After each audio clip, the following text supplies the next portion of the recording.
Maintenance. Okay, opo.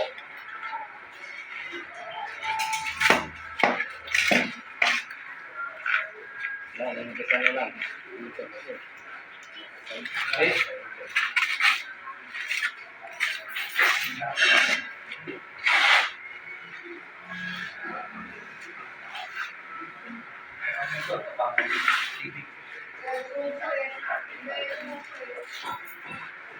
Sige ba yung ano?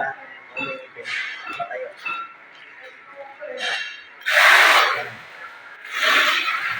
Ganun din yung ganun din yung ang wall. Lalagyan ng wall.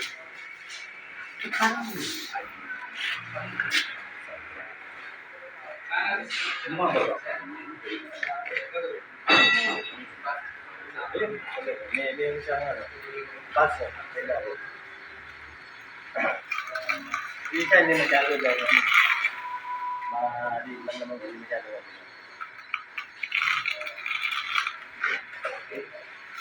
Tingnan mo.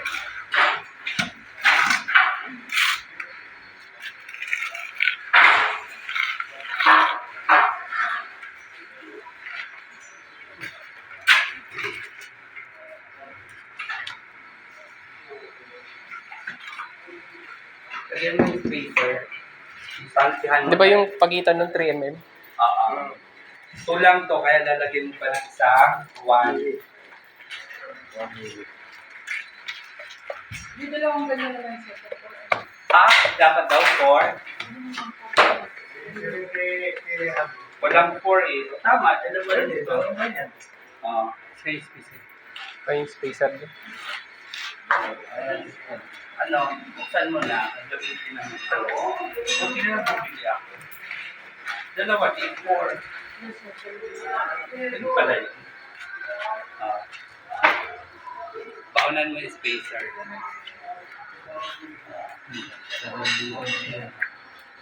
Di ba kasya? Hindi, Kasya muna. imumove niya yun. Patayo mo pa isa pa. Dalawa ba, sir? Dalawa kasi para maging 4. Dalawa magkaano. Patong.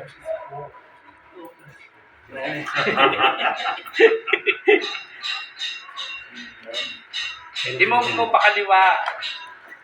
Ikaliwa mo dong. Pag dikitin mo dapat yan. Ganun din yung sa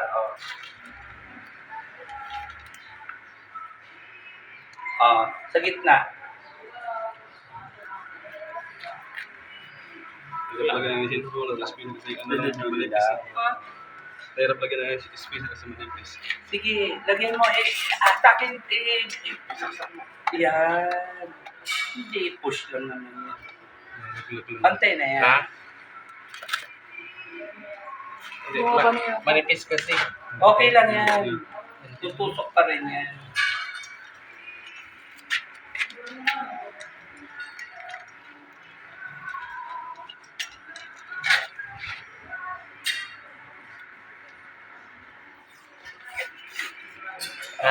Tipan mo to.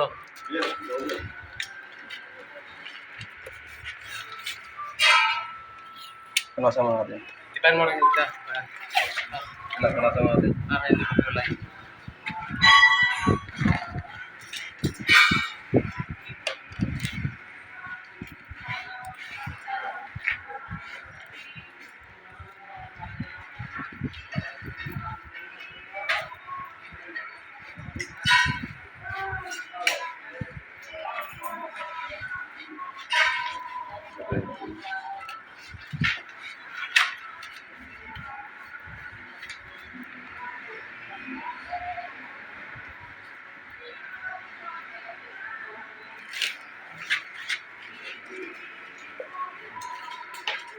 Pwede ba yung ganyan? Pwede mo.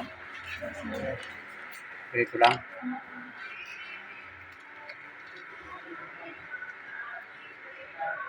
So, gagrawtan pa yun. Gagrawtan. Sealant. Sealant. No?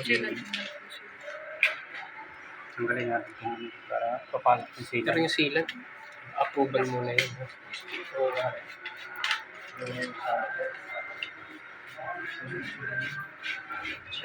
Ang ano kasi sinasabi, kasi Ang pampasok kapit. yung tubig eh.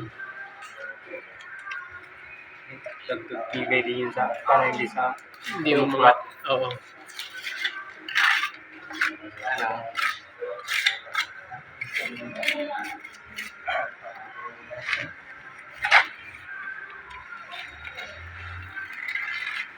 Mamaya mo na. May papasok na yan. Mamaya mo na.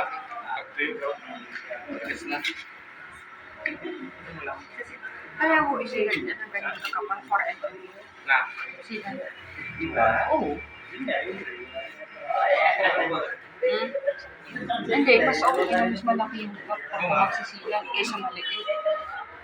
Kahit nga 5. Yung expenses na.